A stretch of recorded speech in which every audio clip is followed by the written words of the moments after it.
जय हिंद, नमस्कार। देखो, ये अनुपात समानुपात का लेक्चर नंबर 7 है और इस लेक्चर में हम लोग जो हिस्सा बांटने वाला सवाल होता है उसको करने जा रहे हैं।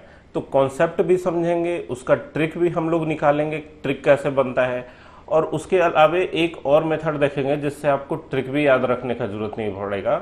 बहुत आसानी से क्वेश्चन अपने आप सॉल्व हो जाएगा। ठीक है, तो चलो शुरू करते हैं, क्योंकि इस तरह के सवाल जो है एग्जाम में भर भर के पूछे जाते हैं। अनुपात समानुपात का मोस्ट इंपॉर्टेंट क्वेश्चंस में से एक आप कह सकते हैं इसको। ठीक है, अभी देखो, जैसे किसी राशि P को A अनुपात B में बांटना है। ठीक है, तो दोनों हिस्सा पूछा जाता है, कभी बोला जाता है कि A वाला हिस्सा बताओ, B वाला हिस्सा बताओ। ठीक है, और तो इसका पहले हम लोग देखते हैं कि कॉन्सेप्ट क्या है। जैसे अब अगर किसी राशि को A अनुपात B में बांटा जा रहा है और x अनुपातिक गुणांक माना जाता है, तो हिस्सा क्या हो जाता है भाई, ax और bx, और इनका योग उस राशि p के बराबर होता है। तो अगर इन दोनों को जोड़ दें तो क्या निकल के आएगा, x कॉमन निकल के आएगा और बचेगा a प्लस बी बराबर p। और इससे क्या निकल के आएगा भाई, x का मान क्या हो जाएगा, p बटा में a प्लस बी।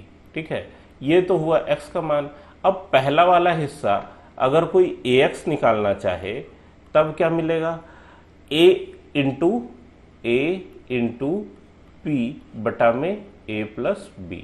मतलब कि आप ये कह सकते हैं कि इस राशि p को हम लोग पहले तो a वाला हिस्सा निकालना है तो a से गुना करेंगे और बटा में a जोड़ b से गुना करेंगे। उसी तरीके से अगर bx निकालना हुआ तब इस राशि p को पहले हम लोग b से गुना करेंगे, फिर बटा में a जोड़ b से गुना करेंगे। आए बात समझ में? तो अनुपात a वाला हिस्सा का फॉर्मूला या आप ट्रिक कहें कि क्या नजर आएगा, p इंटू a बटा में a जोड़ b, और b वाला हिस्सा जो है वो क्या नजर आएगा, p इंटू b बटा में a जोड़ b। तो ये हो गया फॉर्मूला। ठीक है, अब देखो हम लोग क्वेश्चन पे आएंगे और उसको किस तरीके से सॉल्व करेंगे। देखो, पहला क्वेश्चन सबसे आसान वाला जो CHSL 20 में पूछा हुआ है, इसमें क्या कहा जा रहा है कि x अनुपात y है 3 अनुपात 2, x प्लस वाई 90 है, तो x माइनस वाई क्या होगा। तो अगर मेथड से बनाओगे तब क्या करोगे भाई, 3x प्लस 2x बराबर 90 करोगे, इससे 5x का मान निकालोगे तो ये 90 होगा, x निकालोगे 18 होगा। फिर अब x घटाओ y बोला जा रहा है तो भाई 3x माइनस 2x मतलब x जो कि 18 ही होगा। तो ये तो हो गया इसका मेथड वाला बात। अब अगर ट्रिक का बात करें तो उसमें आपको पहले x और y निकालना पड़ेगा। तो x जो है वो निकालने के लिए क्या करेंगे, 90 गुना x का हिस्सा क्या है 3 और बटा में x प्लस वाई, मतलब 3 और 2 5। ठीक है, अब 5 से इसको गुना करेंगे, 90 काटेंगे तो ये नजर आएगा 18 और x का मान आ गया 54।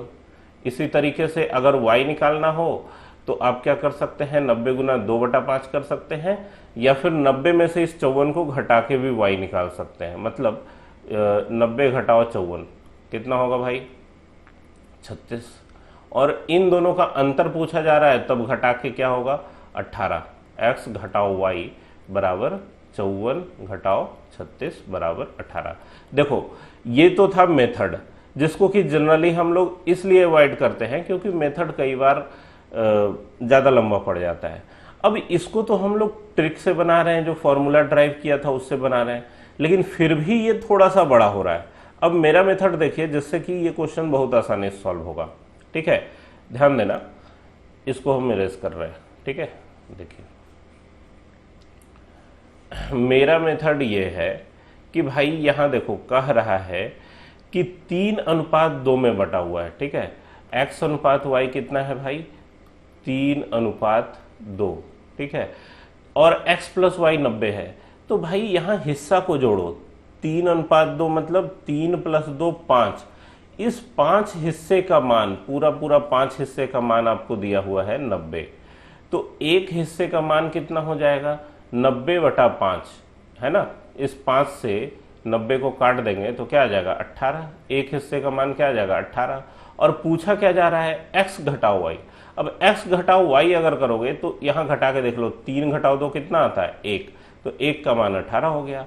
अगर इसी में मान लो कि ये बोल देता आपको कि 2x घटाओ y बताओ, ठीक है, 2x घटाओ y बताओ, तो 3 गुना 6 में से 2 घटा के 4 हिस्से का मान निकालते तो 18 चौक 72 आता। आया बात समझ में? तो सबसे आसान यही पड़ेगा और हम लोग इसी तरीके से सॉल्व करेंगे, ठीक है। अब देखो, एक क्वेश्चन में पूछा जा रहा है कि पति और पत्नी के वेतन का अनुपात 65,000 है, उनके वेतन का अनुपात 15:11 है। तो पति पत्नी दिया है, मतलब क्या है, ये हस्बैंड और ये वाइफ का हिस्सा है, ठीक है। तो पत्नी का वेतन पूछा जा रहा है। भाई अगर हस्बैंड प्लस वाइफ दोनों का वेतन का औसत दिया हुआ है, औसत, ठीक है, ध्यान देना, औसत क्या होता है, हस्बैंड प्लस वाइफ बटा 2, है ना, ये दिया हुआ है आपको 65,000। तो इनका योग क्या मिल जाएगा, हस्बैंड प्लस वाइफ। थोड़ा सा अलग क्वेश्चन है, कोई मुश्किल नहीं है। 65 दूना कितना हो जाएगा, 130 पे 30, 130 पर 30, ठीक है। अब इनका अनुपात का योग देखो, 15:11, 15 और 11 जोड़ेंगे तो कितना आएगा, 15, 10, 25 और 1, 26, ठीक है। ध्यान से देखना, इस 26 हिस्से का मान आपको दिया हुआ है 130 पर 30। पूछा क्या जा रहा है, पत्नी का वेतन, तो पत्नी का वेतन तो 11 वाला हिस्सा है ना, 11 वाला हिस्सा है। देखो इस 26 से ये 130 कट जाएगा बहुत अच्छे से, ठीक है। 26 × 5 = 130 होता है, 25 × 25 = 125 होता है, तो 26 × 5 = 130 होगा, 5 के पीछे 3 0। 1 का मान आ गया कितना, 5,000। तो पत्नी का हिस्सा कितना है, 11, 11 का मान कितना हो जाएगा, 11 × 5 = 55,000, जो कि ऑप्शन नंबर किस में है, डी में। तो आए बात समझ में, कैसे आसानी से बन गया ये।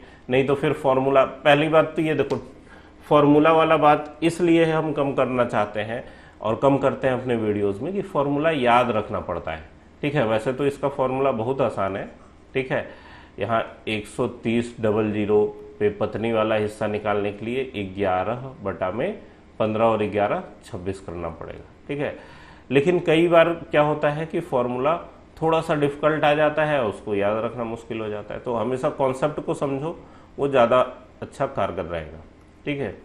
अब देखो, यहाँ 40 विद्यार्थियों की एक कक्षा में लड़कियों की संख्या और लड़कों की संख्या का 3/5 है, मतलब गर्ल का जो संख्या है वो बॉय का मतलब गुना 3/5 है। देखो जो कहा एग्जैक्टली वही लिख दे रहे हैं हम लोग।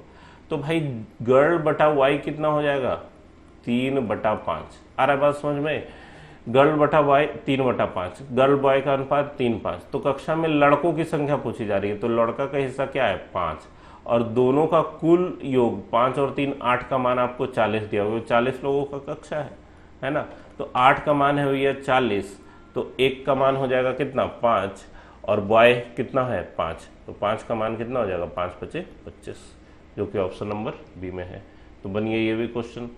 अब देखो थोड़ा सा हम लोग ये सोचेंगे कि जब 2 लोगों को बांटना इतना आसान है, तो 3 हिस्से में बांटने के लिए क्या करेंगे। तो 3 हिस्से में भी कोई तोप काम नहीं करना है, वही काम करना है, P × A वाला हिस्सा चाहिए तो A ऊपर रखो और बटा में A जोड़ B जोड़ C, A जोड़ B जोड़ C। उसी तरीके से B वाला हिस्सा चाहिए तो P × B बटा में रखो A जोड़ B जोड़ C, और तीसरा P × C बटा में A जोड़ B जोड़ C, ठीक है। ये आएगा। आप इसको उस तरीके से सॉल्व करके भी देख सकते हैं जैसे पहले वाले एग्जाम्पल में आप लोग को बताया था, ठीक है, शुरू के कॉन्सेप्ट में जो बताया था सबसे शुरुआत में। ये तो हो गया हिस्सा बांटने का फॉर्मूला। अब देखो यहाँ पर क्या है, 3 संख्याओं का योग दिया हुआ 540 और दूसरी तीसरी पहली तीसरी का अनुपात दिया हुआ है। देखो ये 3 संख्याओं का अनुपात निकालने वाला आप लोग को एक अलग से सेपरेट लेक्चर दिया हुआ है, ठीक है, उसको आप लोग जरूर देखिए ताकि कॉन्सेप्ट क्लियर हो जाए। दूसरा और तीसरा का अनुपात यहाँ पर दिया हुआ है 9:13, 9:13 दिया हुआ है। और पहला तीसरा का, तो पहला तीसरा, तीसरा और पहला, देखो जो कॉमन होता है उसको बीच में रखना होता है। तो पहला तीसरा का दिया हुआ है तो तीसरा पहला का अनुपात कितना हो जाएगा, 7:2। अब ये हम लोग को पता है कि पहले वाला दोनों गुना करके 9 सते 63 ये अनुपात मिलता है जो आगे संख्या होती है। 13 सते 91, ठीक है, अनुपात 13 दूना 26, ठीक है। अब इसमें पूछा क्या जा रहा है भाई, तीसरी संख्या क्या है। तीसरी संख्या मतलब ये बीच वाला, बीच में है तीसरा संख्या, ध्यान रखना है, ऐसा नहीं कि 26 वाला हिस्सा निकाल दिए, सब गड़बड़ हो जाएगा, ठीक है। तो तीसरी संख्या पूछी जा रही है, तो चलो इसको हम लोग क्या लिख सकते हैं, 540 गुना तीसरी संख्या कौन है 91 बटा में इन तीनों का जोड़ आएगा, ठीक है, इन तीनों का जोड़ आएगा।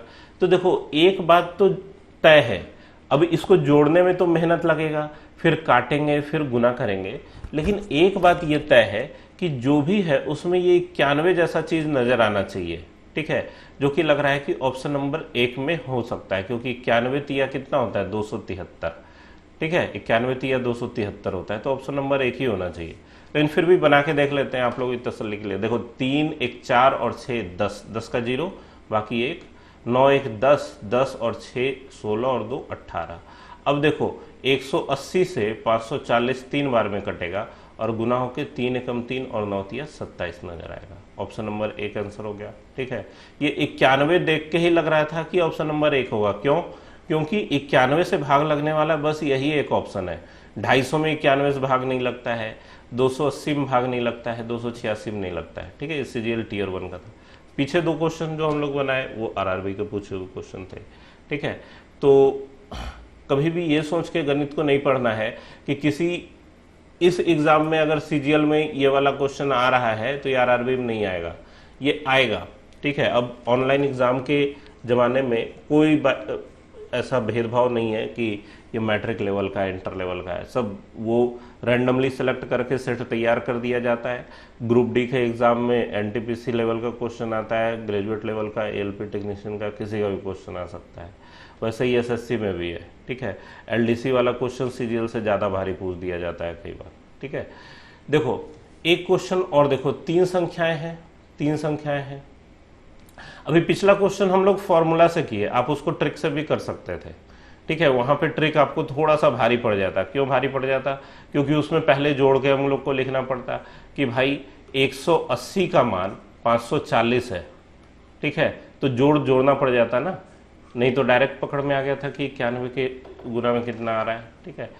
180 का मान 540 है, तो 180 से ये 3 बार में कटेगा, 1 का मान हो गया 3, तो 26 का मान 91 का मान क्या हो जाएगा 273, ठीक है। इस तरीके से आप मेरे मेथड से कर सकते हैं। ये क्वेश्चन क्या कह रहा है, 5:7:12 के अनुपात में 3 संख्या है, पहली और तीसरी संख्या का योग दूसरी से 50 अधिक है। ध्यान से देखना, इसको हम अपने मेथड से बनाते हैं। पहली और तीसरी का योग कितना हो गया 12 5 17, इस दूसरी संख्या 7 से 50 अधिक है, तो 17 7 से कितना ज्यादा है, 12 5 17 जो है वो 7 से कितना ज्यादा है, 10 ज्यादा है, नहीं 17 जो है ये 7 से कितना ज्यादा है, 10 ज्यादा है। इसी 10 का मान ना आपको 50 दे रहा है, इस 10 का मान 50 दे रहा है, तो तीनों संख्याओं का योग पूछा जा रहा है। कोई मुश्किल काम नहीं है भैया, 10 का मान दिया हुआ है 50, तो 1 का मान हो जाएगा 5, और तीनों संख्याओं का योग पूछा जा रहा है, तो योग पूछा जा रहा है, तो बता दो 12 5 17, 17 और 7 7 7 14, 24, 17 और 7 24, तो 24 का मान कितना हो जाएगा 24 × 5 120, जो कि ऑप्शन नंबर 2 में है, ऑप्शन नंबर 2 में 120 है, ठीक है। तो आए बात समझ में, कितना आसान होता है। नेक्स्ट वीडियो में हम लोग इसी तरीके के क्वेश्चन जो है वो थोड़े से अच्छे वाले बनाएंगे, जो थोड़ा सा और ट्विस्ट करके दिया रहेगा, ठीक है। कई तरह के क्वेश्चन पूछे जाते हैं, मेरा प्रयास हमेशा ये रहता है कि हर तरह के क्वेश्चन आप लोगों को करा दें, और सारे क्वेश्चन प्रीवियस ईयर क्वेश्चन होते हैं SSC रेलवे के या दूसरे एग्जाम्स के, तो ये गारंटी हम आप लोग को कह सकते हैं कि अगर आप कायदे से लेक्चर करते हैं तो कभी एग्जाम में क्वेश्चन छूटेगा नहीं। आपको ये नहीं सोचना होगा कि अरे ये तो पढ़ के आए नहीं, ठीक है। सिलेबस बहुत अच्छे से आपको कंप्लीट होगा और वही सारे क्वेश्चन आएंगे जो हम बता रहे हैं आप लोग को, ठीक है। तो पढ़ते रहिए, मेहनत करते रहिए और मॉक टेस्ट वगैरह भी देते रहिए। मिलते हैं नेक्स्ट वीडियो में।